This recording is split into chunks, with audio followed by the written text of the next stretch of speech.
Cene domaće sušene slanine na pijacama za mjesec januar 2026. godine jeste 1300 dinara po kilogramu.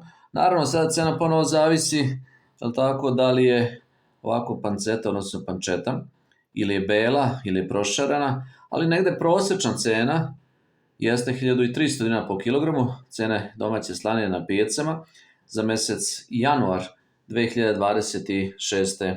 godine.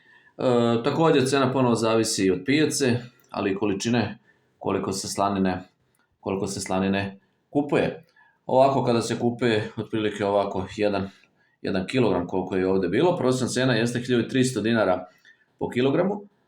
Cene na pijacama mjesec januar 2026. godine. Moram da priznam, stvarno je ukusno. Odlično.